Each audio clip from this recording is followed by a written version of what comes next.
Hello, hello, hello, you guys. It's Ebony. It is I. We're here to talk about music released on July 31st. So, this past Friday, there wasn't a lot of releases. Um, like I said, I'm not gonna lie, this summer I've been very disappointed. I didn't come to drag the girls. I like I said, from now on, I'm only talking about what I like. But there are some things I do want to have a conversation about because some things are just, we gotta have that shit on the docket, like, right? I also want to say I have changed. This is like the third time that I switched the name for this. I still have not decided on a name. I like nothing feels not corny to me yet. Let's see what I name this. Odeal for a good time. Um. Okay. You know what? I'm gonna try to refrain from rating things because, like I said, this is not really about picking things apart. It's literally just talking about what I liked about these. Anyways, one thing I will say is that I always knew Odio was British, but this EP really made me feel how like European that he is because a lot of this is like Eurodance, Europop. Like the Odio I like is very R&B, and I think Odio is always R&B, but he has like he's pop too. He's very much so pop. He can be very slow and acoustic with it. It still has soul and it still has emotion to it.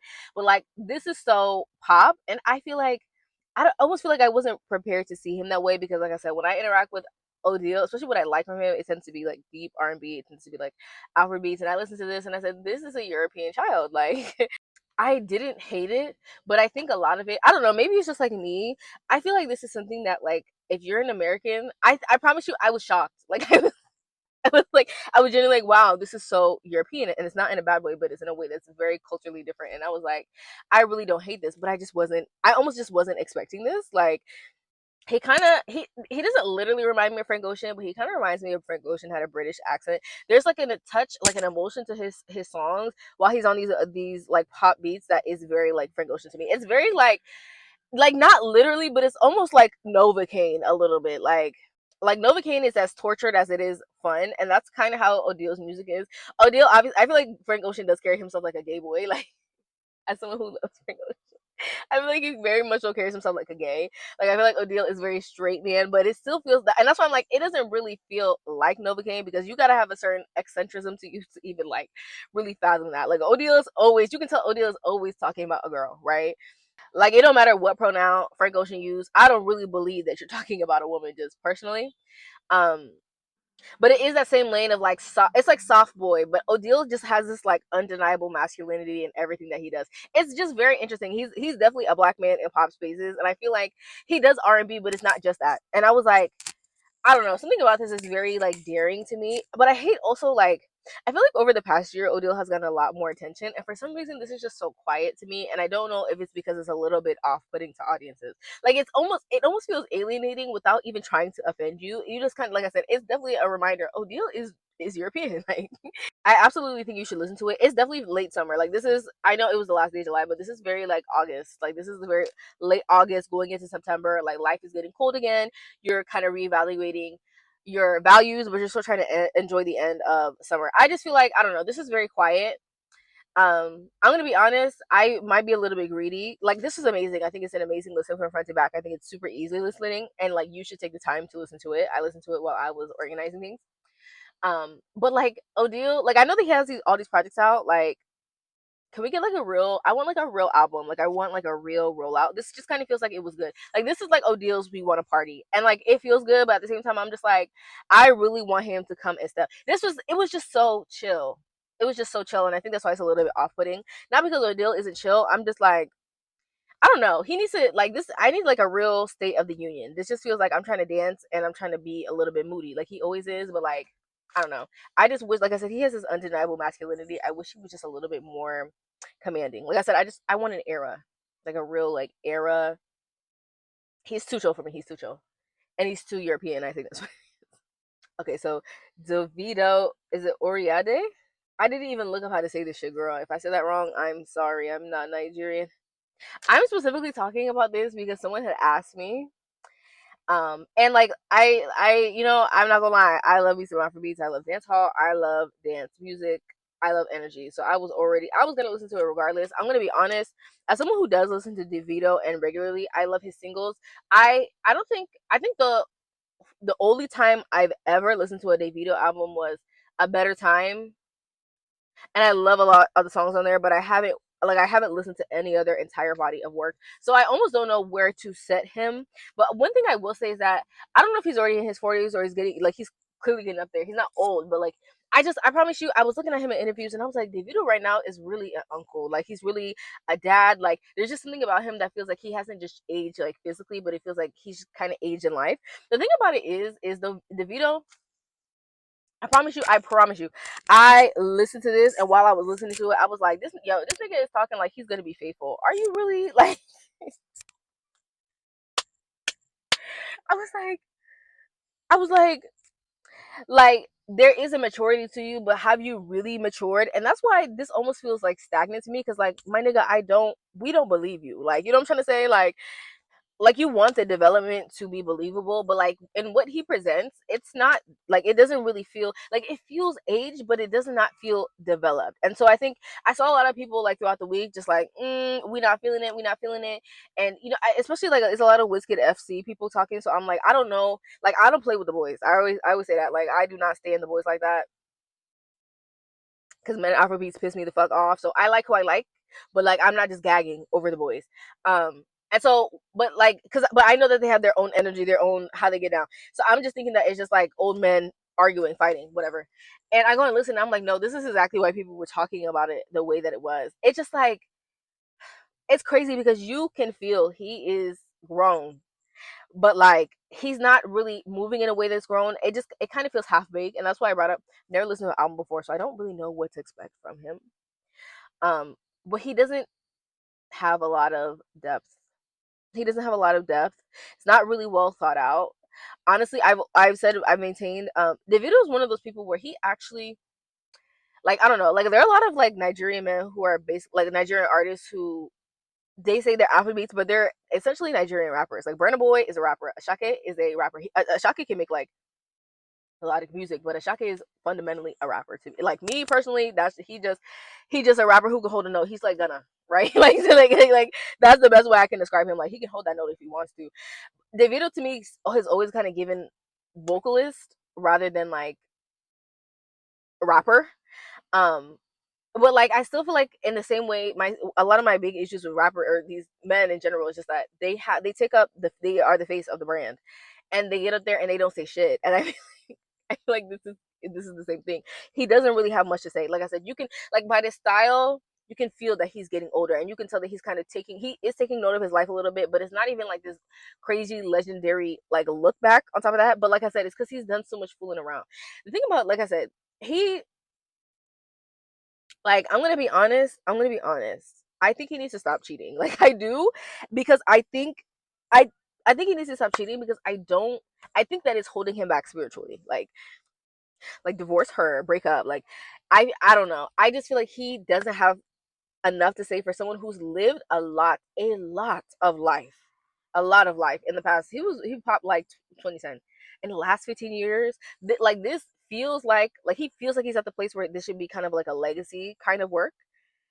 Because it's been a long time, put in a lot of hours, but it just doesn't feel all the way developed like that. And he doesn't have anything to say, and I don't understand why, because he has lived a lot of life. He does have a lot to talk about, right? A lot to talk about. Like I said, he can talk about his family life. He could discuss, like, truthfully discuss our relationship. I'm not saying that he has to do these things hypothetically. It's just like, at what point, because at the same time, like you can argue that it's okay to make an escapist dance kind of oriented album, but you're not even really fully doing that either. And that's why I'm just like, either way that you look at it, it's not really something that's super based in like dance and moving for the sound. If you want to go that route, like you don't want to address anything personal, it's kind of addressing the personal but not being all the way honest about it. Like I said, I promise you, one of the thoughts that was blaring in my mind was, he's talking on these love songs like he's gonna stop cheating. He's not gonna stop cheating. He's he's not. He's not gonna stop cheating. He's not. He's just not. So like, you talking about the personal life, like how like you are a father. I hope that is going great, but like, there's not. I'm like I said, that's another thing I know is probably sensitive and quite private. So I'm not saying that he has to divulge it, but it's like you got to pick a side. Like you got to pick a side. Like it just feels like we shouldn't be at that point of, not he's necessarily a legacy act, but he can really speak from a place of niggas been here, and it just felt like any other thing, and it's like, you've been here for so long, you're a grown ass man. Why is it just any, like, I don't understand. I don't. It doesn't make sense because 15 years, 16 years is a long time. Long time. I just, I don't know. Like, I don't know. Does he outsource a lot of his writing? He might need a good writer or something like that. Like, or like I said, completely pivot to let's just go back to dance music for the most part. Not a lot of super. I don't think this song had a successful single, or this album had a super successful single. But I might be wrong. Like I said, I don't super listen to. I listen to him, like I do, but not like I'm just like listening to the depths of his discography and like I'm tracking him. I don't know all that. I'm just it's like a six. Like I'm not gonna put it on again. Like I get it, but it's like that's all. To me, it just feels like that's all. Okay, Molly, baddies love Molly. Now let me tell y'all, I love Molly and I love this project. There are some moments where Molly loses me on this, but the songs that I really like. And the main reason why I like Molly is because she is super cool. Like she's down to earth. I don't feel like she doesn't feel pretentious. I'll say that much. I know that the girls were low-key fighting. She doesn't feel pretentious though. Like she just kind of feels like she's unapologetically herself, and that's being chill, and that's being cool, and that's being different, and not necessarily needing to be perfect to be good at what she does. Like there's songs I don't like on this. I don't like Freaky. I don't like Jet Ski. Like they like I don't know. The thing about Molly is I like her music to the point where when I don't like something that she does, like when she loses me, she completely loses me. So like I don't like those. They're too slow. She already has a small and quiet voice. Like stuff where it kind of leaves the beat wide open. She gets lost on. Like you need energy, you need speed. She can do whatever that she wants to do. I love a lot of songs on here. I like them more than I would. I almost want to say I would like to admit. Molly's cool. You can see why she's at the top, right? Like undeniably the biggest star in Ghana at this point, and only growing. The thing about this is, it's just like I said, I would like to see her be more intentionally cool. Sometimes I feel like she's a little bit too chill, and like I said, it loses me. So, but she's a successful girl. I wish her a lot more. She's definitely not your traditional pop star, but she has energy, and I feel like if she writes the right songs and she works with the right people, she will only continue to go up. I personally really like this. I didn't love everything about it, but I like it enough to where I would support it regardless. Like Body Go, I genuinely think is one of the best songs released, like Afrobeat songs released this year, and we don't talk about it enough. Like it's crazy to me that that wasn't a huge hit. That's like that's like a pop hit for Tyla and for Molly. That like the dance ability, the crossover, and I don't understand how we're not talking more about that. I love Tomato as well. I'll include some other things that I liked, but like yeah, like it's so good. She has the crossover ability. I just don't understand why she's not connected to people. She's a little bit weird and eccentric, just a little bit. But I'm just like y'all don't get it. Like I'm just waiting. Like she's the kind of person where I'm just waiting for y'all to get it. Like y'all kind of got it on Sad Girls Love Money until Afrobeats really makes that full crossover. Y'all probably won't get it. But like Molly is I feel like she's a visionary. I don't think you guys get it. She's like if Africa did reggaeton, and it's different. It's cunty. Like okay, Jay Stevens, Sugar Trap. You know what I like about Jay Stevens? Yeah, let's start off with things I like. You know what I like about her? She is unapologetically pop music. Like when I say some of the young girls want to be pop stars, but they don't make fucking pop music. Jay Stevens, I'm never talking to you. Cherry, I'm never talking to you. Like those are people who really know how to mix, how to blend, how to cross over. She can do something that's completely pop. She can just add a dash of it in there. The bitch has aura. She's cunt. One thing, my biggest critique to Jay Stevens, and I hate it because I actually really like her and I really like her music, is sometimes her shit is so ABC 1 2 3, and I'm like, please, please, like she's so Ariana Grande. Sometimes I don't know, she's a ponytail stand, but she's so Ariana Grande sometimes, and I'm like, if you would write something that was more like the energy be there, and it's not all the lyrics, but she'll have like three good lines and she'll have one line where it's like it's some she's too on the nose sometimes. That's what it is, just too on the nose. And I'm just like, you're so great.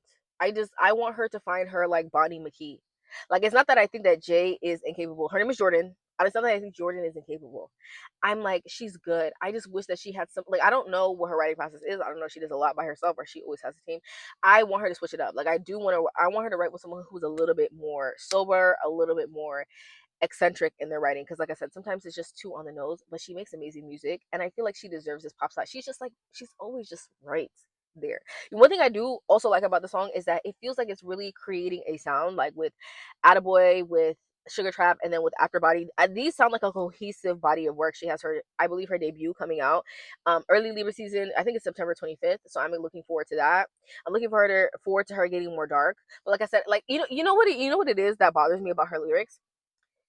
I didn't listen to Ariana's last album, so I don't know if maybe she's made a little bit of improvement. But Jay Stevens, like, she's not. Damn, I don't want that. I feel like that sounds fucked up. But like, she is grown. Like, she's grown as fuck. So I'm like, she's. I'm not saying that she has to necessarily get freaky with it. I'm not saying that she has to get freaky with it. She just feels a little bit teeny bopper sometimes, and she's not. She definitely has this thing about her where she can appeal to a bunch of people, super young and grown, because like I said, she's grown. But like, I just wish that her lyrics were just a little bit refined. Like, I'm just thinking of a bunch of Beyonce songs where it's like Beyonce, somebody who for the first like 10 years of her solo career, she was not cussing on the beat. She was not cussing on the beat. She was perfectly clean, right? But she was always able to convey what she meant in a mature, honest way. It was authentic and it was real, but it was still pure. And I don't know if purity is a big thing to Jay, or like that's just how, that's just her decision on how to write. But like, you can be pure without it feels juvenile sometimes, and I'm like, you're a grown ass woman, like, which is not a bad thing. I just wish that she stood in that. She has this like super useful thing about her, which isn't bad, but I'm just like, you could be so much more cunt if you were just a big girl about it. Like, I don't know. Like, I feel like if you read her lyrics back, you'll understand what I'm saying. I don't know. This is one of those things where I'm like, I just wish that she was just a little bit more roundabout with the way that she's. It's like yes, like Rock the Boat. Like, Rock the Boat is grown as shit, but it's done in a way where it's like pop enough and it doesn't feel gimmicky. Sometimes Jay can lean into gimmicky, and that's what I'm saying, two on the nose, and I'm like, you're so close. Like, it's not horrible. It's just like it be that one, that two, that three. Like, it's like a flow song. Like, it's not terrible, but it's you're pissing me off. Like, okay, it's a short week, so we're gonna close out with Josh Levi, Swerve. I love Josh Levi. I don't understand how the girls don't gag over him more. Like, I think he is amazing. I think he's amazing.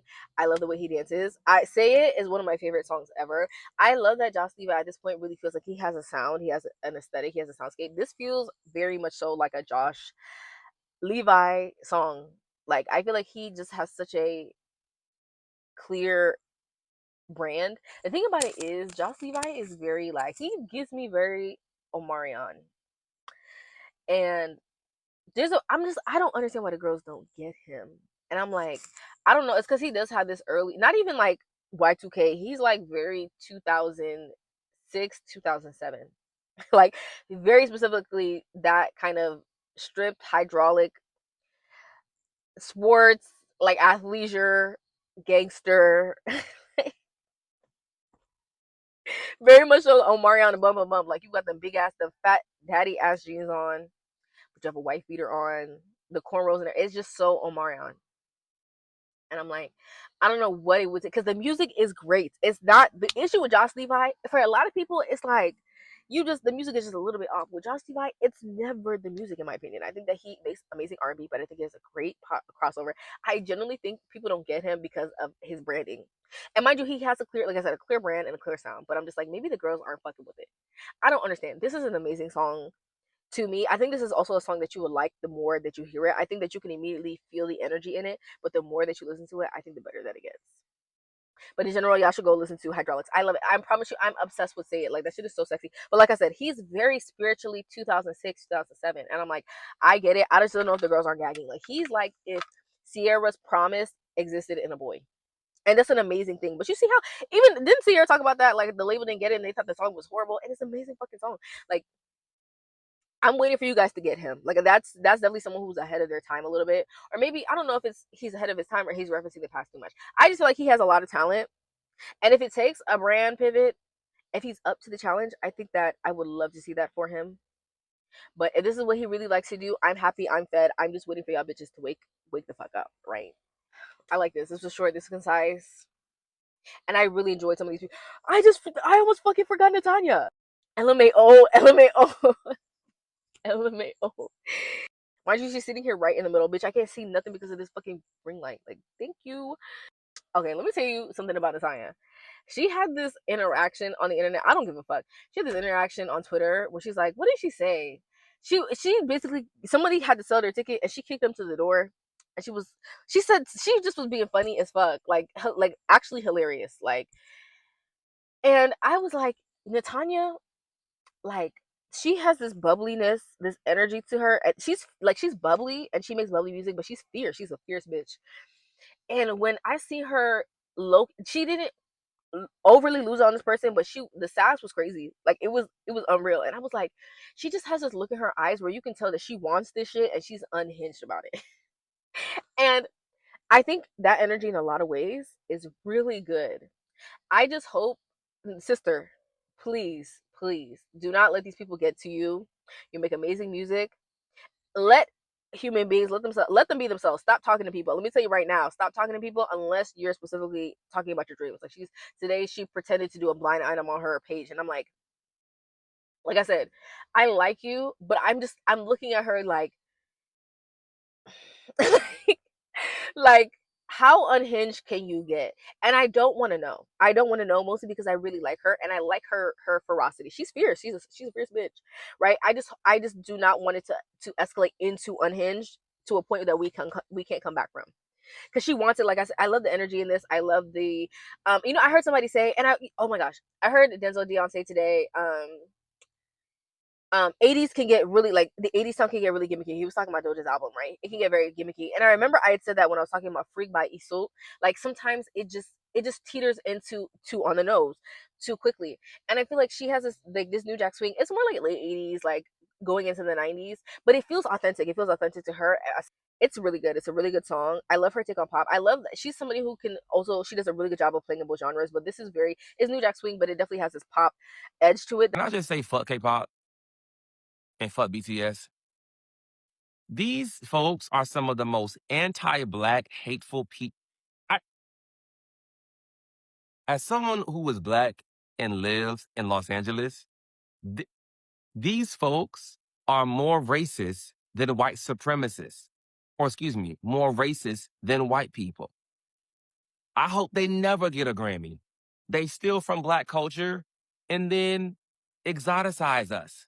I am wishing on their downfall daily.